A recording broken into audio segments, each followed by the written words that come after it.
Hey there guys, it's Victor with Jeep JKU. We're back today for part 3 of my front tube fender flare build for Project Vector. Let's get into it.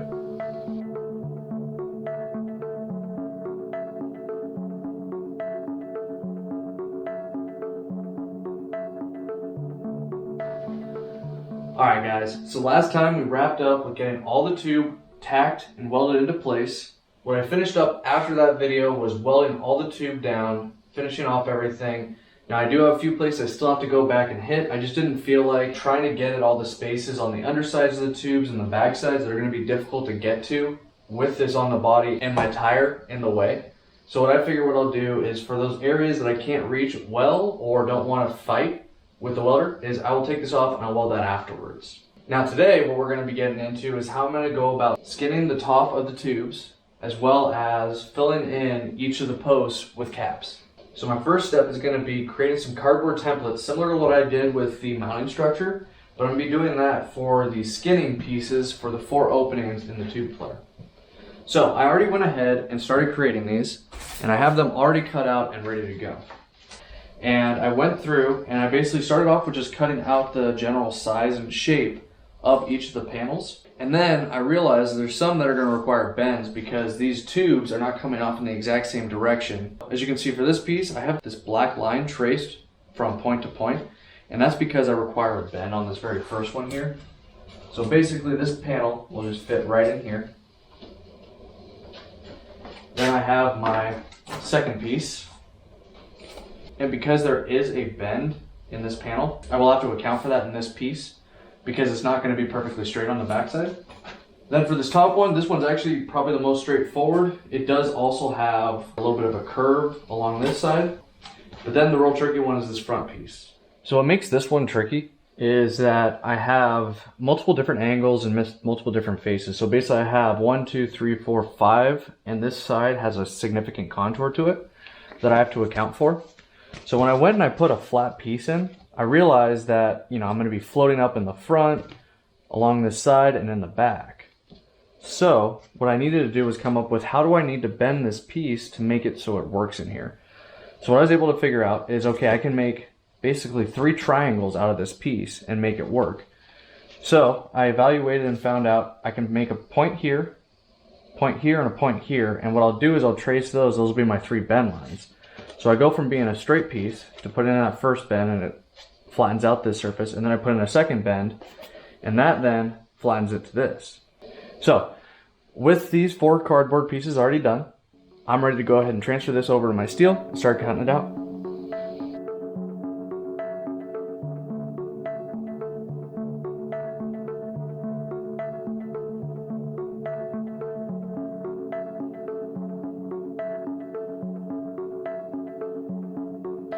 Alright guys, so I got my cardboard templates transferred over to the steel, and I've got all my steel pieces now cut out. What I decided to go with for my material, this is based mainly on availability. I needed to find something that was 5 inches in width, and I was looking for 1/8 inch thickness. So I was looking originally at a 5 by 1/8 inch bar stock, but unfortunately the places that I called out that are local to me did not have that available. What I ended up stumbling across was an 11 inch width by 120 inch length piece of 12 gauge steel, which measures 0.105 or 105 thousandths in thickness, whereas your 1/8 inch is 0.125 or 125 thousandths. So with this, I'm okay with going a little bit thinner. Really, all the structure for my tube flare is really all the 120 wall tubing. So this is really the structure, and I just need something that's not going to dent if something were to fall on any of these larger panels. Because obviously if you had something that was thin enough sheet and you had, say, a rock come in and hit it at a high impact, or you have a branch or something hit, it could possibly dent it, and I don't want that to be the case. So I figured with that 105 thousandths thickness, I should be good. So being that it is 11 inches wide, it's too large for my bandsaw to be able to cut, and I don't have any other tools that are stationary that I'd be able to use. So what I ended up coming up with is I just grabbed some sawhorses that I have, and I used my jigsaw with a bimetal blade, and I just ended up cutting out the larger shapes, and then for any of the fine areas that my bandsaw could handle in its vertical form, I then came back and I did those finishing cuts elsewhere. So with these guys all cut out, next step is to go and bend them.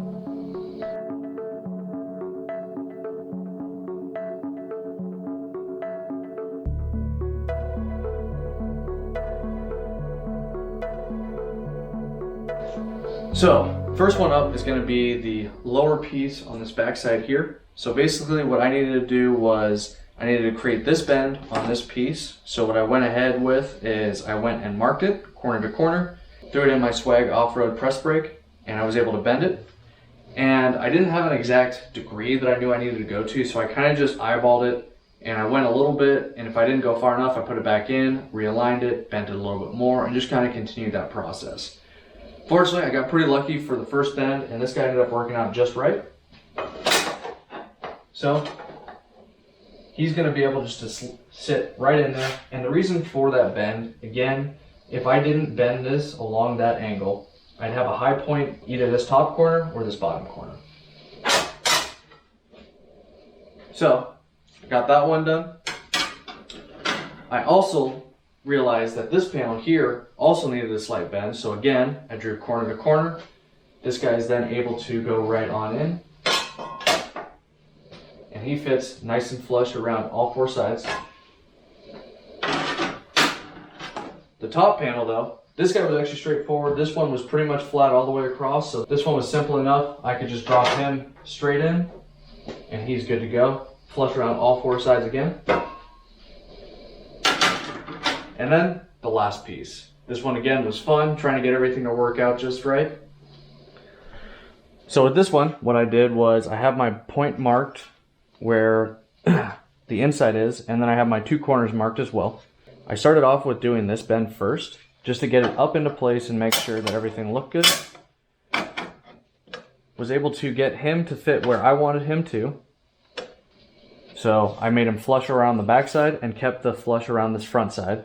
Then I came in and I did the second bend, and I was just balancing this one to make sure I was flush here and flush here while not interfering with any of the other three sides.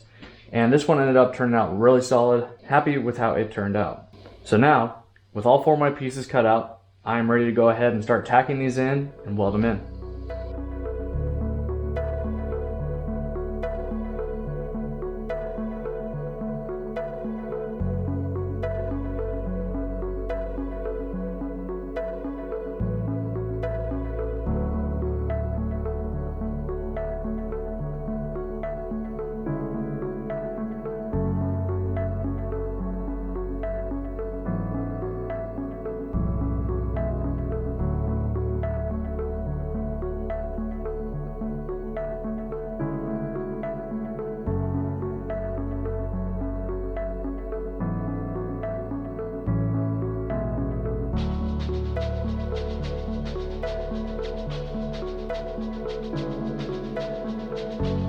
Alright guys, with the skin plates fully welded in on the tube flares, we're ready to move on to the next step, which is going to be capping off the 5 tubes.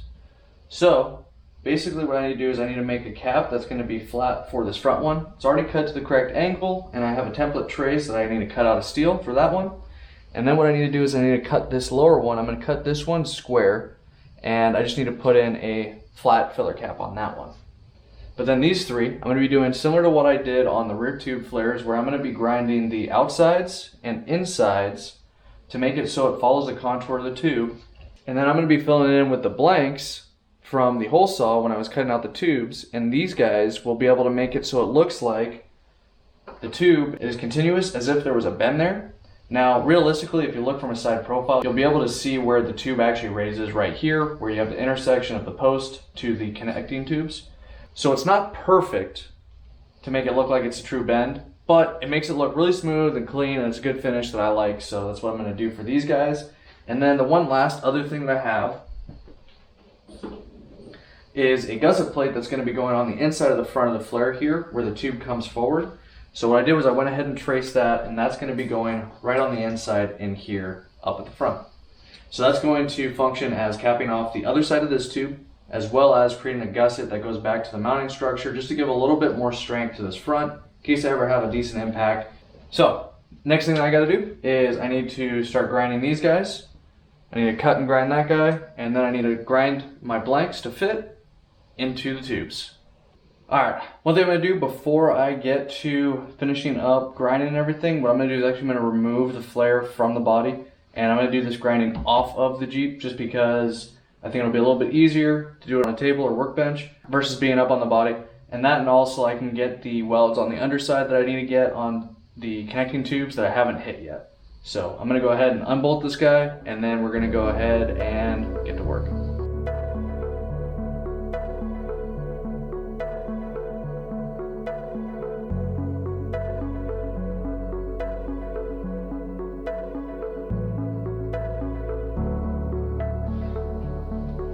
Alright guys, so in the process of removing the fender flare, there was a bit of stresses in the material, which I expected to happen throughout the welding process. There was a lot of heat that I was adding, and it caused a little bit of distortion throughout the process. So what ended up happening is some of the holes got misaligned to where they originally were. I ended up breaking this bolt inside the Nutsert, so what I'm going to have to do is I'm going to have to extract that bolt. Now this wasn't the hardware I intend on using. This is just some mild steel bolts. They're not grade 8, grade 5 or anything like that.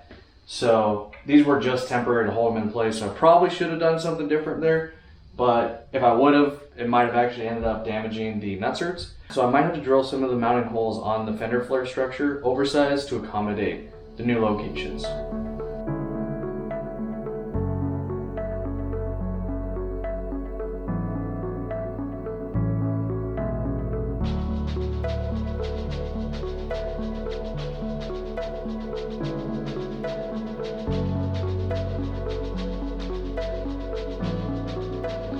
Alrighty guys, so I just finished up cutting this post and grinding all the rest smooth, grinding the groove into the 3 center posts that are going to be accepting the tubing blanks.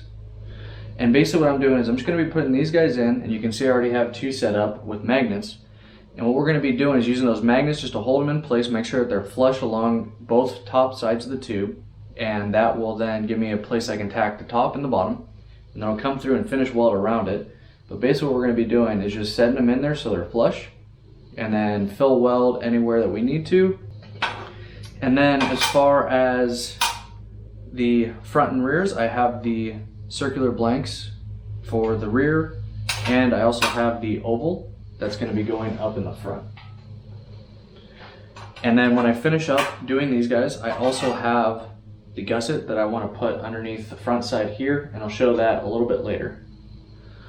So I'm going to go ahead and get this all set up and start tacking these guys in, and then weld them complete.